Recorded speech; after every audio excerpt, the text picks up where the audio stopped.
The way we view gender is changing. What does that mean for the future of the Woman's Prize for fiction? In a world where our idea of gender is evolving, will such a prize still be relevant? The Woman's Prize was founded after the 1991 Booker Prize, literature's most prestigious award, released a short list of 6 books, all written by men. The Women's Prize website notes that 60% of books published at the time were written by women, but only 10% of the novels shortlisted for the Booker Prize were written by women. Nobody was doubting that the disparity exists. Instead, they were asking, did it matter? Did book prizes matter? Was representation important? The conclusion is clear to see. It did matter, and now we have the Women's Prize. In 2019, AFAB non-binary author Akwaeke Maisie was longlisted for the Women's Prize for their novel Freshwater. Maisie was later asked to prove that they were indeed female, something of which they refused to do. Maisie asked that their future books not be considered for the Women's Prize, something I interpret as them being quite upset with the treatment they received. I do not agree with Maisie's treatment. It's pretty terrible. Maisie's eligibility should have been cleared up well before the long list was announced that year, and it shows the issues we're discussing. Maisie's publisher assumed that they were eligible. The judges thought it was fine. Somebody accepted the nomination, and there was no backlash until the long list was announced. It just goes to show you within this whole system that there isn't a consensus. In 2021, trans author Tori Peters was longlisted for Detransition Baby. She became the first person not assigned female at birth to be longlisted. This was much less controversial, but it did cause some controversy amongst a small group of women who began petitioning the Women's Prize, and again, this shows a lack of clarity about how we as a society view gender.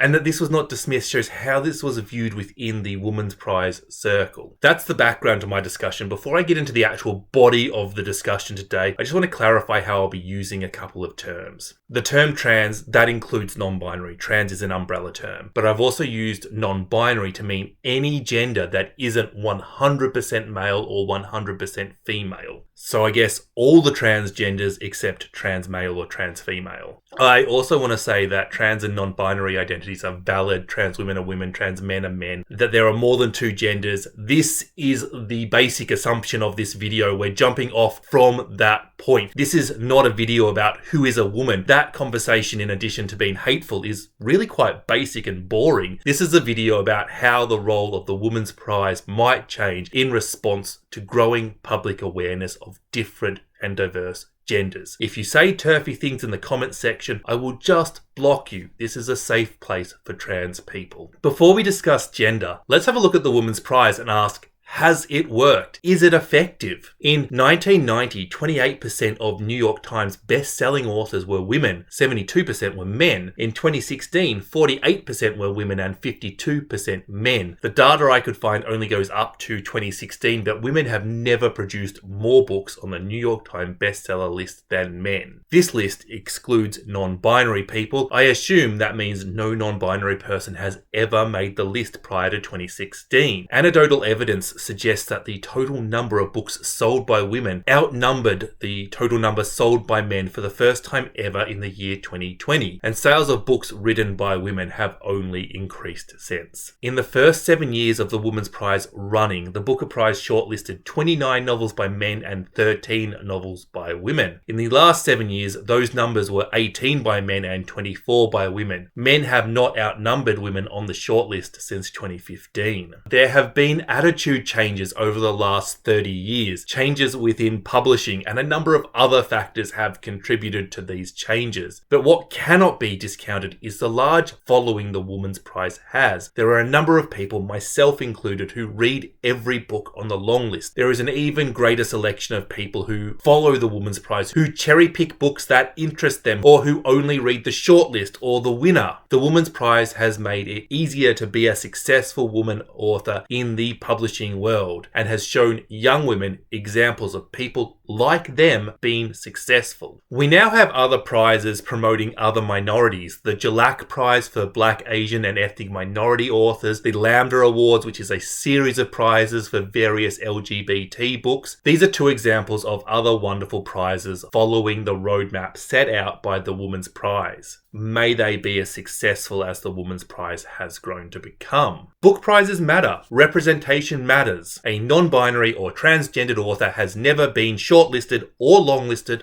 for the Booker Prize. Should the Women's Prize expand their selection rules to include non-binary authors? The first part of that question that needs to be answered is, would non-binary authors like to be included in the Women's Prize? There isn't going to be a simple yes or no answer to that question. Non-binary is a broad umbrella, and the people under that umbrella are not a monolith. There will not be a consensus. I want to have a quick segue. Language is really important for this topic, but it's really arbitrary. When we look at the 1991 Booker Prize shortlist, we can clearly see the absence of women that sparked the Women's Prize. But stop there. Let's quickly reverse the way I said that. What if instead of the absence of women, it's an abundance of men we observed? And if we observe an abundance of men, maybe it could be the not the man prize that we're talking about instead of the woman's prize. If we consider the world through the binary gendered eyes of 1991, those two things are identical. But today, there is a lot of people who identify as not man, but who don't identify as a woman either. Have non-binary people been excluded from the woman's prize accidentally just by a quirk of the English language? Or was this intentional? The woman's prize was set up so long ago and diverse genders were just simply not considered. Most people wouldn't know about them. Is there a desire to reconsider this, or is the desire just to continue celebrating women in literature?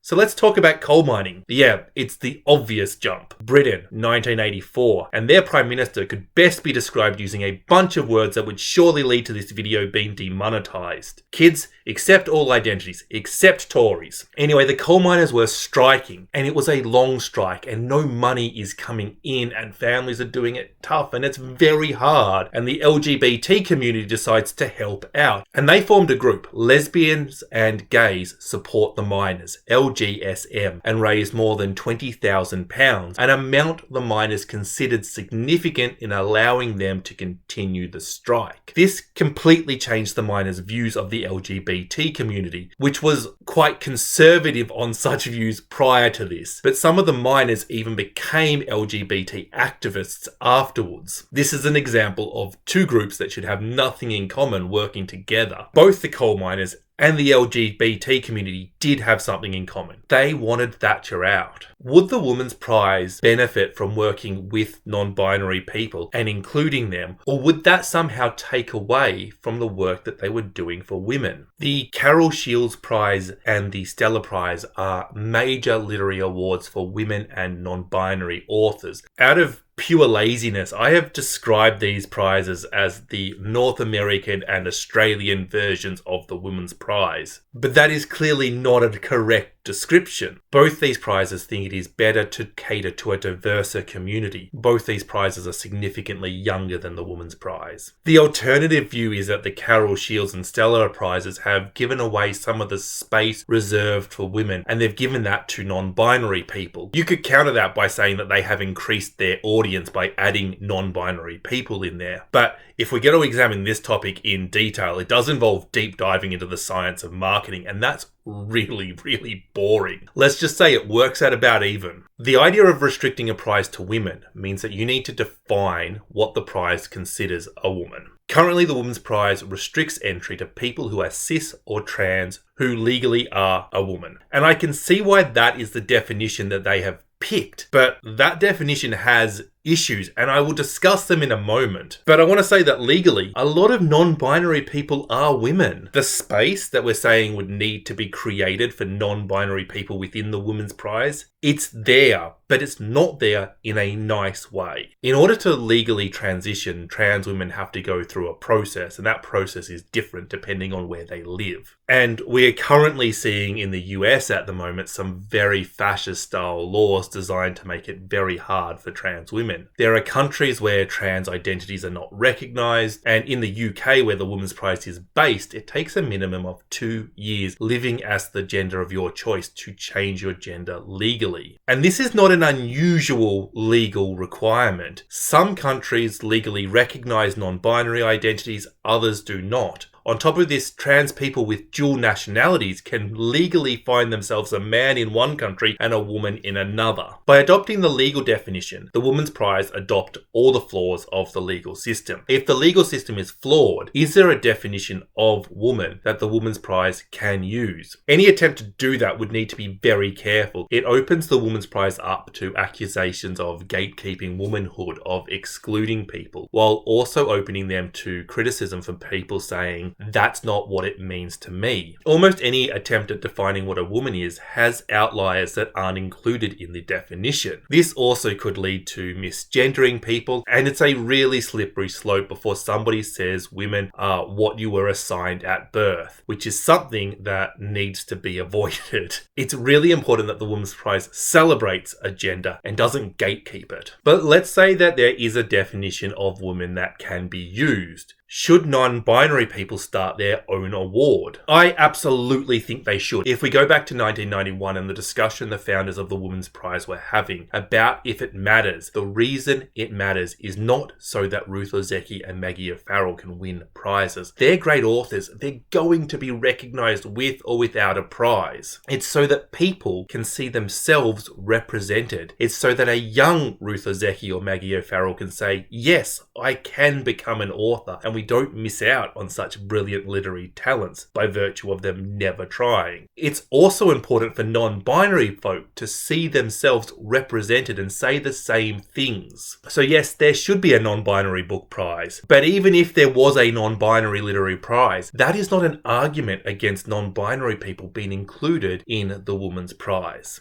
Maybe the answer to this question is as simple as representation, as in, we could ask authors if they think the Women's Prize represents authors like them. It may not mean we have a completely consistent result, but there are non-binary gender identities that include seeing yourself as a woman. Maybe it's easy to explore the opposite. If you're a cisgendered woman who is in no way genderqueer and who is lucky enough to never have anybody question their gender, do you feel represented by non-binary authors such as Sarah Gailey, Akwakia Maisie, River Solomon, Kaysen Callender, or Joshua Whitehead? The answer to that question is very inconsistent. Women in general won't agree on who represents their genders when it gets to the non-binary fuzzy bits. Non-binary is a diverse range of genders. For example, there are people who are agendered, bigendered, pangendered, demigendered, dual-gendered, and most confusingly of all for this conversation, gender fluid. Would a gender fluid person need to identify as a woman for the duration of the Women's Prize, or only for the duration of them writing a novel? If their gender identity at any point slipped into male, would they need to immediately disqualify themselves? The law certainly doesn't allow gender fluid people to legally change gender identities several times a day if they require. Demigirls also demonstrate a real fuzzy line of gender. One demigirl may consider themselves more woman or woman more often than another demigirl. It's not a solid point, it's an umbrella identity. But as to are the binary genders, some women identify more strongly with being a woman than other women. There's natural variation within what we consider the binary genders. It feels like this really is a spectrum, and at some point being a woman blurs into becoming a demigirl. Should demigirls be included in the Women's Prize or not? Either answer you give, you have to ask where the line is drawn and how is it not arbitrary. And that is without considering agendered or dual-gendered people. Should they be included? I feel like if the intention is to only include women, then dual-gendered people must be included. If it's about not including men, then agendered people must be included. Excluding all non-binary people from the Women's Prize means the exclusion of people who identify as a woman. How weird is that? It's almost as if when the kids start to deconstruct gender and say it's a societal construct, it loses all meaning. On the flip side, I very much doubt a demi-boy wants to win the woman's prize. This is the trans women in sport argument in bookish form. And key to that argument is that men don't pretend to be women to compete in their sport. That just doesn't happen. Men don't exploit rules designed for trans people because, let's face it, nobody likes being misgendered. If all rules excluding men from the women's prize were removed, but it was still marketed as a woman's prize, men would not enter. I also can't imagine the woman's prize would want a man or a demi-boy winning either. After all, this is the woman's prize and it has an identity. And if we've seen nothing else, it's that identity is important. It is clearly important that the prize matches with the competitors. If the women's prize doesn't wish to embrace diverse genders, then the best solution I can come up with is a simple one. If the women's prize wants to focus only on women, they should say that this is a woman's prize. If you identify as a woman, you can run, and let authors self-determine if they want to run. Don't let governments and legal prejudice ruin things, please. If tomorrow your brother came to you and said, "I'm trans, please use she, her pronouns and considered me a woman, I am now your sister," you would, because you're a decent person. You might struggle because you've known them your entire life and you need to update their identity in your head, but that is a normal struggle with all parts of somebody's identity as it evolves with time. What you certainly wouldn't say is, "Sorry, can you produce a legal document to prove that you are now a woman? I require you to live as your new gender for 2 years before I accept it." I strongly advocate for allowing people to self-identify and respecting that. It's basic human courtesy. I just finished reading Candice Bell's memoir, and in it she mentions that 3% of Australia's population is trans. Even conservative figures place the trans population at around 1%. 1% or 3, that's a lot of people. And that is a figure that has increased from close to 0% in 1991. How many people won't identify as cisgendered in 30 years' time? 10% of the population? 30? 90? Whatever the number is, we are living in a world where cisgendered identities are slowly declining and transgendered identities are slowly increasing. We cannot ignore trans people. We cannot pretend non-binary identities don't exist. We must look at the systems we have in place and decide if they need to be updated, and if so, how? The Women's Prize is a very popular prize for the simple reason that they consistently promote great books. Nobody wants to see the Women's Prize go anywhere, but it is a prize that will probably need to evolve at some point, otherwise it will be superseded. There is a need to clarify a position. We cannot have another situation where what happened to Akwaeke Maisie happens to another author. I'd like to finish this discussion with one last potential solution here. Next year, the Women's Prize is beginning a new prize, the Women's Prize for Non-Fiction. What if the same organisation ran the non-binary or gender diverse prize for fiction? And they ask authors, do you feel better represented by the Women's Prize or the non-binary prize? Run it at the opposite end of the year, September longlist announcement with an early December or late November winner in time for Christmas. Such a good time for book sales. The Women's Prize is a big organisation that knows how to run a literary prize. It would be more successful than any startup prize. And as a reader,